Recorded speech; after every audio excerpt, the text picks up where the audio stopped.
Misericórdias renovadas, seja bem-vinda a mais um Lava e Fala. Assim, vocês já estão vendo que eu tô na pia da minha casa.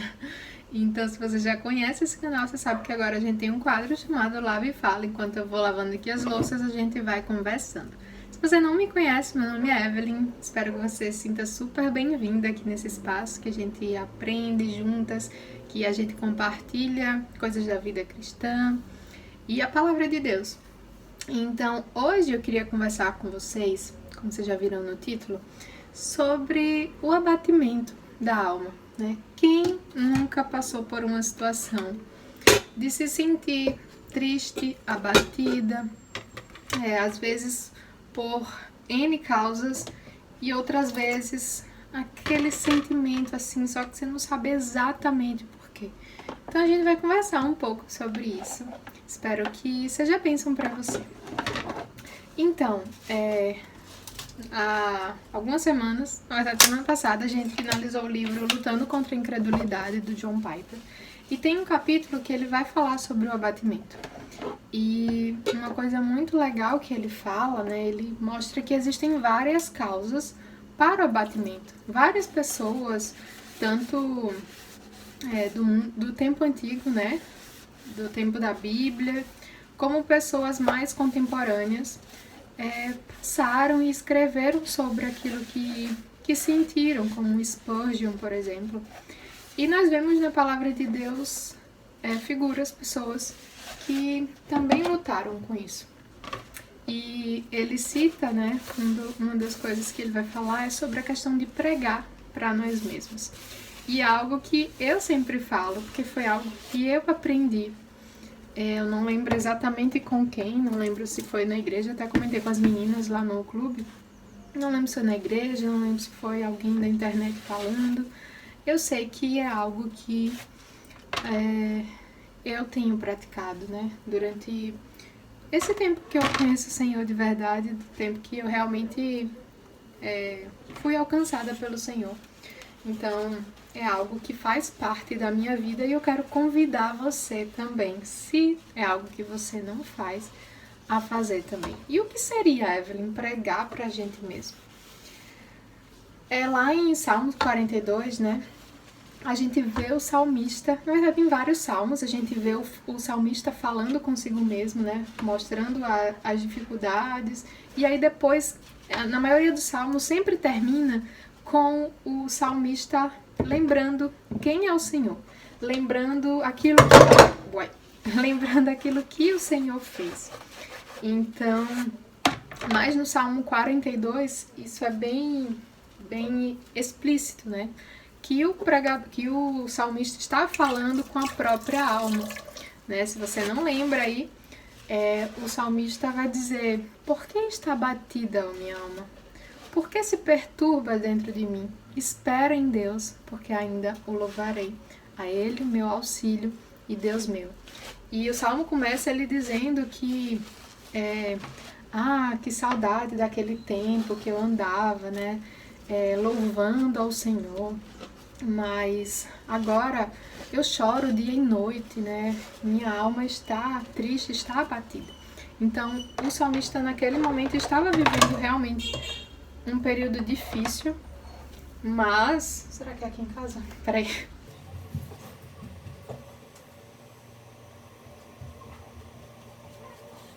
Mas não é pra mim. Me perdi o que eu tava falando. Mas enfim, a gente vê esse relato do salmista falando como ele tá triste, como ele tá abatido. E aí ele fala com a própria alma dele. Então ele bota a alma dele, né, contra a parede e diz: minha filha, por que você está abatida? O que é que está acontecendo para você estar assim? Por que você está tão perturbado? Por que você está se sentindo assim?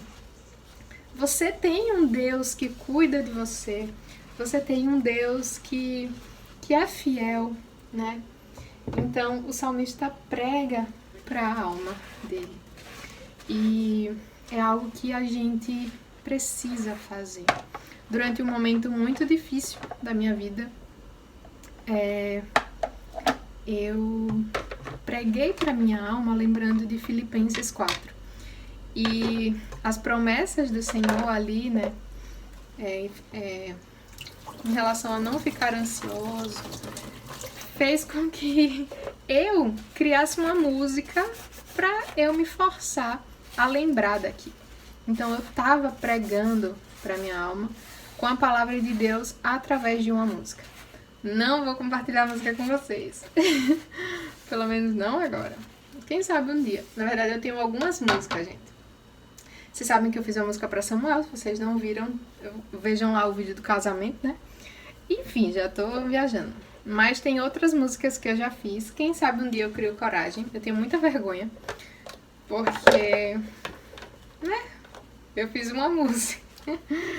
Mas o ponto é que eu usei daquilo que funcionava pra mim, daquilo que era, assim, mais didático, né? Pra mim.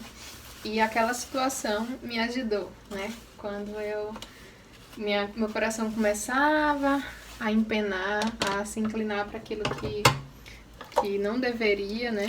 Para pensamentos, para o choro, para o sofrimento. Eu cantava a música, eu lembrava daquilo que está prometido ali em Filipenses 4, né? Então, nós precisamos adquirir esse hábito de pregar a palavra de Deus para nós mesmos, de lembrar quem Deus é, de lembrar das promessas de Deus para as nossas vidas, né? As promessas de Deus que estão na sua palavra, e a gente pode e deve se apropriar dessas promessas. A gente pode e deve pegá-las, porque elas são para nós, filhas de Deus, filhas e filhos de Deus. Então, nós temos um Deus fiel, um Deus que cumpre aquilo que promete, um Deus que nunca falhou e nunca falhará. Então, a gente pode se apropriar disso. E em momentos de dificuldades, independente do que seja, que nós realmente lutemos contra esse abatimento. No livro que eu falei para vocês, né, o Lutando contra a Incredulidade, John Piper vai falar que existe sim essa luta, né, em relação ao abatimento, que pode ser de diversas formas, né, pode ser algo na carne mesmo, né, uma enfermidade, pode ser enfermidade da mente mesmo, pode ser situações familiares, pode ser a forma como a pessoa foi criada, enfim. Só que, independente da causa, independente da circunstância, nós precisamos lutar contra esse abatimento. Nós não podemos nos render a ele, né? Por mais que ele exista, né? Nós não podemos nos entregar. Nós temos ferramentas na palavra de Deus para lutar contra o abatimento das nossas almas. E nós podemos seguir o exemplo do salmista, que pregou para a sua alma, ali naquele momento que sua alma estava tão abatida. E ele diz, espera em Deus. Espera. Lembre quem Deus é. Né? Essa questão da espera de Deus traz muita, pelo menos ao meu entender, né? De que ele estava lembrando ali, como eu falei, quem Deus era. Lembrou da fidelidade de Deus, lembrou que Deus era confiável, é confiável, ele podia descansar a sua alma, descansar o seu coração no Senhor, esperando nele, porque o Senhor é fiel para cumprir aquilo que ele promete, é fiel para cuidar dos seus, é fiel para nos proteger, para nos firmar nele. Então, nós podemos agir da mesma forma. E aí entra essa questão da importância da gente conhecer a palavra de Deus, da gente conhecer o Deus que nós servimos, né? Como é que a gente vai lembrar da fidelidade de Deus se a gente não entende sua fidelidade? Se a gente não lembra de muitos pontos acerca da fidelidade de Deus, nós não sabemos os atributos de Deus, nós não conhecemos o nosso Deus. Então vai ser difícil a gente acalmar a nossa alma nos momentos difíceis. Porque vai acalmar com o quê? com palavras motivacionais de vai dar tudo certo. E às vezes tudo indo ao contrário, dizendo que não vai dar tudo certo. Pelo menos não nesta vida. Então, nós precisamos nos firmar naquilo que é concreto, naquilo que está na palavra de Deus, no nosso Deus, que é a nossa rocha firme, que se apresenta como o nosso Redentor, como o nosso Salvador, como a nossa rocha, né? Então, é algo que nós precisamos treinar. Então, eu quero propor para você, para pregar para sua alma, para você buscar na palavra de Deus promessas do Senhor, versículos, por exemplo. Eu contei para vocês que, no meu caso, em um momento muito difícil, eu lembrava muito de Filipenses 4. Outros momentos era Mateus 6, né, que fala lá, olha os lírios do campo, olha lá as aves do céu. Os lírios do campo não tem como ali se vestir, né? Não tem dinheiro, elas não trabalham, elas não costuram e estão lindas porque o Senhor as veste, porque o Senhor cuida delas.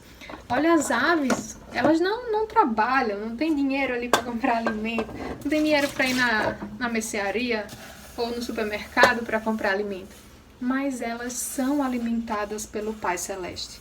Então, Ele não cuidaria de vós, homens de pequena fé.